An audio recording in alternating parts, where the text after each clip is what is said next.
Ya ayyuhalladzina amanu taqullaha haqqa tuqatih wa la tamutunna illa wa antum muslimun. Amma ba'du fa inna asdaqal hadithi kitabullah wa khairal huda huda Muhammadin sallallahu alaihi wasallam wa syarrul umuri muhdatsatuha fa inna kulla muhdatsatin bid'ah wa kulla bid'atin dhalalah wa fi riwayatil ukhra wa kulla dhalalatin finnar.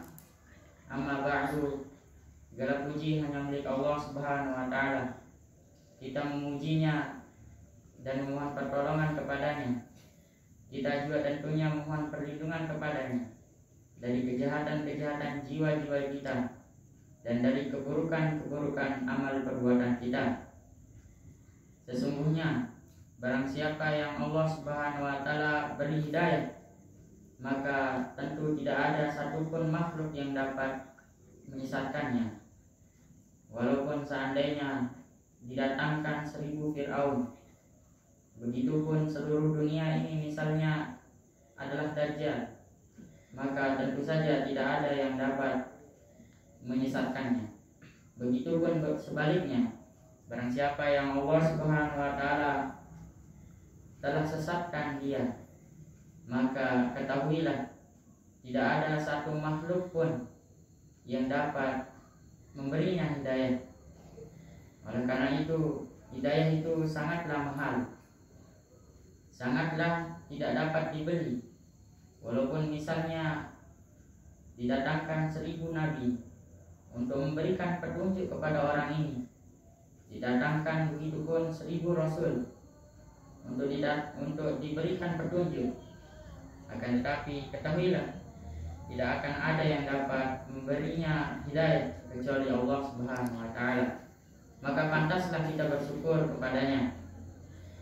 Sebagaimana Allah Subhanahu wa taala berfirman, "Wa in ta'uddu ni'matallahi la tuhsuha." Sebagaimana jikalau kita menghitung nikmat Allah, maka tidak ada yang bisa menghitungnya. Maka salah satu nikmat yang paling besar ialah nikmat hidayah dan nikmat keimanan ini. Salawat serta salam terlupa kita haturkan kepada junjungan Nabi besar kita, Nabi Muhammad sallallahu alaihi wasallam, yang mana oleh ilmuwan barat ada di dalam sebuah buku, yakni 100 orang paling berpengaruh di dunia. Rasulullah sallallahu alaihi wasallam ditempatkan pada nomor urut pertama, yakni sebagai orang yang paling berpengaruh di dunia, yaitu dan setelahnya adalah imannya, Tuhannya orang tersebut, dan seterusnya. Kenapa kok bisa Rasulullah sallallahu alaihi wasallam bisa ditempatkan di dalam urutan pertama sebagai orang yang berpengaruh di dunia? Yakni dikarenakan akhlak Rasulullah sallallahu alaihi wasallam, dikarenakan dialah Rasulullah sallallahu alaihi wasallam membawa kebenaran. Maka jikalau kebenaran itu telah dibawa, ketahuilah maka tidak ada yang bisa mengalahkannya. Bagaimana jikalau kejahatan begitupun dibawa, maka kebenaran tetaplah benar. Mungkin saya di sini sebagai penggantinya Ustaz Muammar, karena beliau tidak berkesempatan hadir. Jadi mungkin kita akan merojaah sedikit tentang apa yang disampaikan pekan lalu. Ada yang masih ingat apa yang disampaikan pekan lalu? Tentang apa? Ya, tentang keimanan. Disampaikan kemarin bahwasanya beliau menyampaikan hadis yang sering disebut sebagai hadis Umar, yakni hadis yang terdapat di Arba'in An-Nawawi karya Imam An-Nawawi rahimahullah taala, ditempatkan di dalam kitabnya di hadis nomor 2 paling depan. Ya, kalau di hadis di dalam bukunya Sahih Muslim ditempatkan di nomor 8. Mari kita bahas ini hadisnya. An Umar radhiyallahu anhu qala bainama nahnu julusun inda Rasulullah sallallahu alaihi wasallam dari Umar radhiyallahu anhu bahwasanya ketika beliau bercerita bahwasanya ketika beliau sedang duduk-duduk bersama Nabi sallallahu alaihi wasallam, ittala alaina rajulun, tiba-tiba datang seorang laki, syadidu bayadi tiyabi. Syadidun yakni berarti kalau dalam bahasa Arab berarti keras, akan tetapi di dalam konteks hadis ini dikatakan syadidun itu sangat, yakni apanya yang sangat? Syadidu bayadi tiyabi, yakni bajunya sangat bersih, putih bersih. Syadidu sawadi sya'ri, dan begitupun rambutnya sangat hitam legam. La yura alaihi atharus safari, tidak terdapat bekas perjalanan jauh terhadap laki tersebut. Seperti kita ketahui bahwasanya zaman dahulu belum ada pesawat, belum ada motor, maka sungguh aneh orang ini. Dia memakai pakaian yang sangat bersih dan rambutnya hitam legam. Wala ya'rifu minna ahadun, dan yang lebih anehnya tidak ada di antara kami yang mengetahuinya. Berarti orang ini bisa kita bayangkan dia tidak habis perjalanan jauh, tidak juga ada orang yang mengenalinya. Jadinya kayak gimana? Kayak baru langsung ada gitu. Seandainya kita zaman sekarang kita pakai motor dengan berpuluh kilometer, pasti baju kita kusut. Kan, tapi orang ini tidak ada bekas perjalanan jauh, dengan bajunya yang sangat rapi, bersih, rambutnya hitam, maka tapi tidak ada yang mengenalinya di suatu kampung itu. Hatta jalasa ila Nabi sallallahu alaihi wasallam, sampai orang tersebut duduk di hadapan Nabi sallallahu alaihi wasallam. Fa asnada rukbatayhi ila rukbatayhi, lalu lututnya itu ditempelkan kepada lutut Nabi sallallahu alaihi wasallam. Wa wada'a kaffaihi ala fakhidaihi, lalu orang tersebut, lelaki tersebut meletakkan tangannya di atas paha Nabi sallallahu alaihi wasallam. Wa qala, ya Muhammad, lalu lelaki tersebut berkata, wahai Muhammad, akhbirni anil Islam, beritahu aku tentang Islam. Ibu-ibu, bapak-bapak, ada berapa rukun Islam? Ada 5 ya. Yang pertama, antasyhada alla ilaha illallah wa anna muhammadar rasulullah. Kita bersaksi, kita bersyahadat. Antasyhada, syahida yashhadu di dalam bahasa Arab bukan berarti melihat saja, akan tetapi bersaksi, berkeyakinan dengan hati, perkataan dan perbuatan. Bersaksi bahwa tiada Tuhan selain Allah dan bahwa Muhammad Rasulullah SAW adalah utusan dan hambanya. Wa iqamis shalah, dan kita rukun iman yang kedua adalah mendirikan sholat. Sholat secara bahasa adalah ad-du'a, yakni doa. Adapun secara istilah ialah takbir, gerakan-gerakan yang dimulai dengan takbiratul ihram dan diakhiri dengan salam dengan urutan yang telah ditentukan. Wa itaiz zakah, dan menunaikan zakat. Jadi zakat yang dimaksud di sini adalah zakat fitrah. Adapun zakat-zakat yang lain tetap wajib, akan tetapi dengan kemampuan kita sendiri. Misalnya zakat mal, yakni zakat harta, zakat pertanian, zakat hasil kebun, misalnya zakat buahan dan lain sebagainya. Wa iqamis shalah wa itaiz zakah wa shaumi Ramadan, dan berpuasa pada bulan Ramadan, yakni yang sering rutinitas yang sering kita lakukan di bulan Ramadan. Wa hajjal baiti in istata'ta ilaihi sabila, dan kita berhaji ke Baitullah bila kita mampu. Nah, ini kalau kita sudah setor haji, kalau kita mampu, haji adalah ibadah, bukan hanya ibadah amaliyah, bukan hanya ibadah badaniah, akan terjadi juga ibadah maliyah yang harus kita lakukan. Bukan hanya ibadah tenaga fisik dan lain sebagainya, akan tetapi haji ini juga ibadah maliyah, Dan ini yang memberatkan sebagian besar di kita di Indonesia ini, terutama untuk menunaikannya. Semoga kita diberikan kesempatan untuk bisa berhaji. Amin. Summa qala sodakta. Lalu laki tersebut berkata, engkau benar.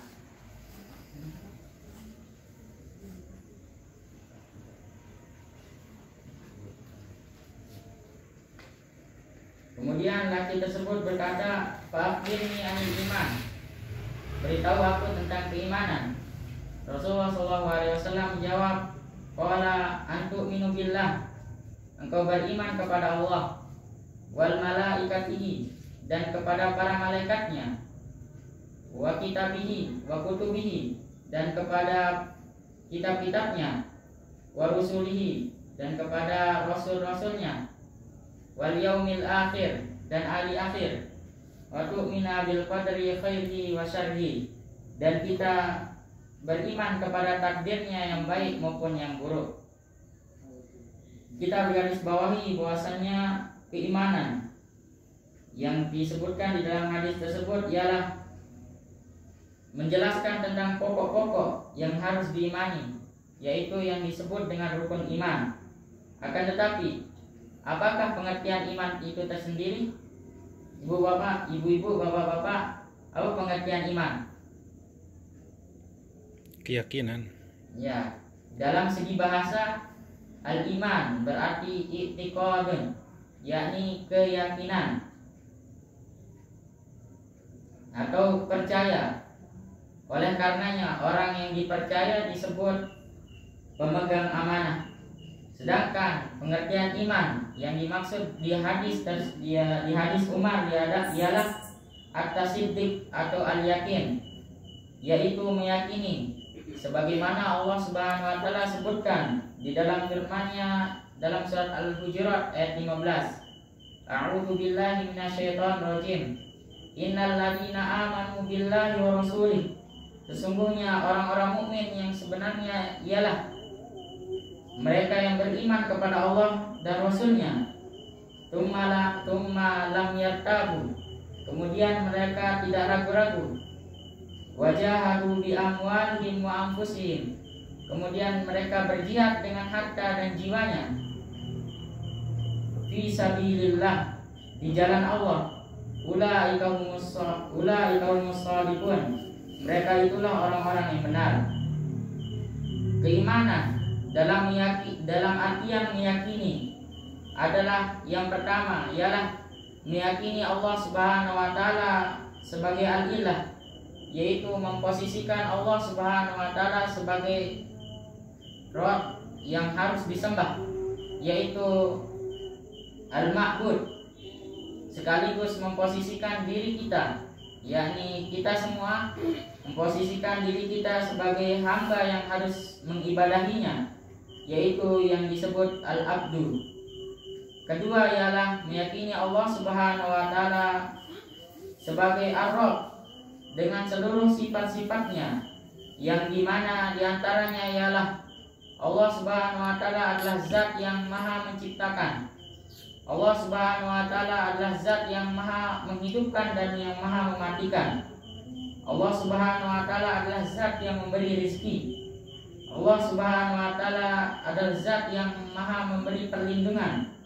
Dan Allah Subhanahu wa taala tentunya adalah zat yang maha menghidupkan dan maha mewafatkan.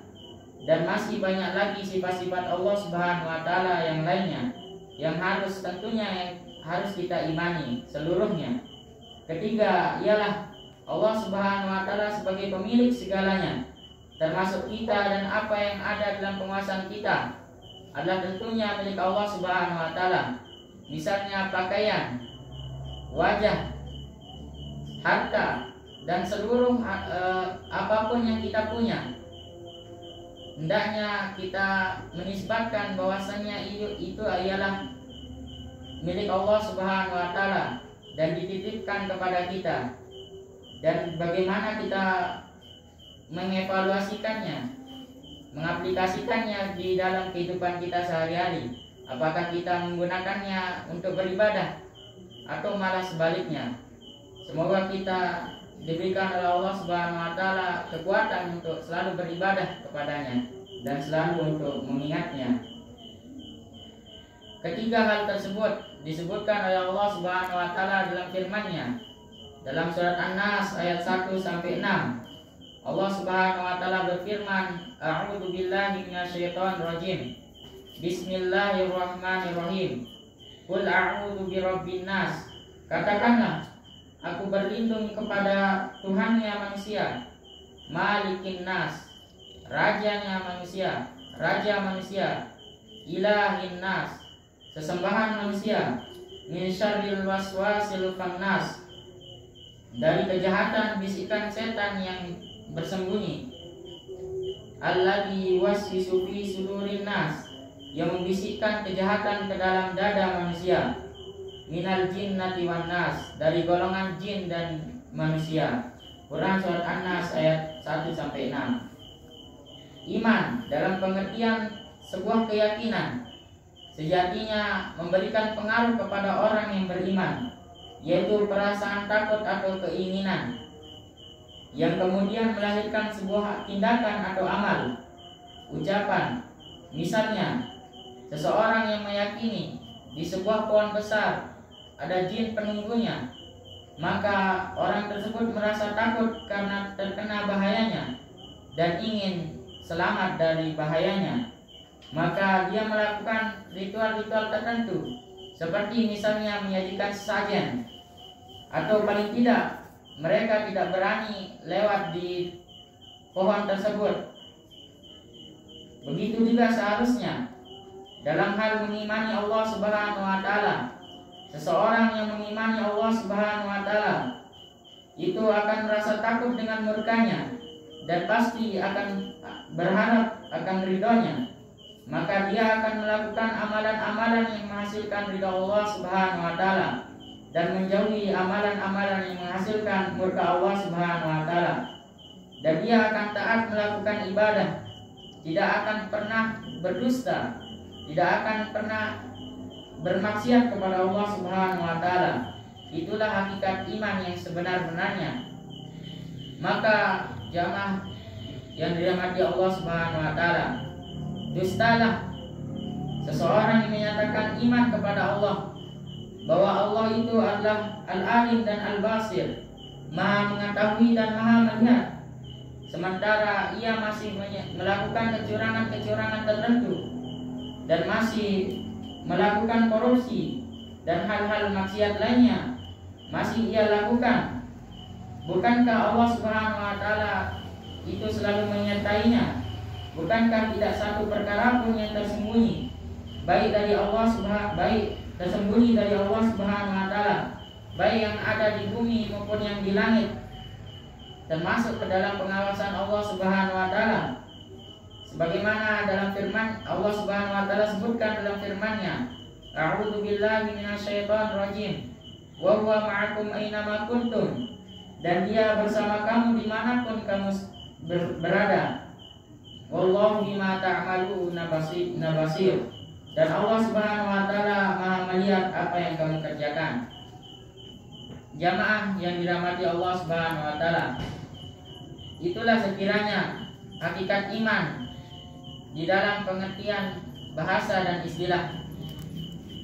Hendaknya kita sebagai orang yang mengimani Allah Subhanahu wa taala, yang beriman kepada hari akhir dan para rasulnya, hendaknya kalau kita ingin mendapatkan ridha Allah Subhanahu wa taala, hendaknya kita melakukan ibadah-ibadah kepadanya dan tentu saja menaatinya dan menjauhi apapun yang selalu dilarangnya. Dan tentu saja kita melakukan sunnah-sunnah Nabi SAW, karena Nabi SAW bersabda, "Man ahya sunnati faqad ahabbani." Barang siapa yang menghidupkan sunnahku, maka ia telah mencintaiku. Wa man ahabbani kana ma'i fil jannah. Dan barang siapa yang mencintaiku, maka ia akan bersamaku di surga. Bukankah termasuk keridhaan Allah bahwasanya kita masuk ke dalam surga? Dan bukankah termasuk kita mencintai Nabi SAW kalau kita mengamalkan sunnah-sunnahnya. Mungkin demikian yang dapat saya sampaikan. Kurang dan lebihnya mohon maaf. Nasrun minallahi wa fathun qarib wa basyiril mu'minin. Assalamualaikum warahmatullahi wabarakatuh. Baik para jemaah, demikianlah apa yang disampaikan oleh penceramah dan sudah banyak yang dapat kita ambil kesimpulan darinya. Selanjutnya kami lanjut ke sesi pertanyaan. Adakah yang lain yang bertanya?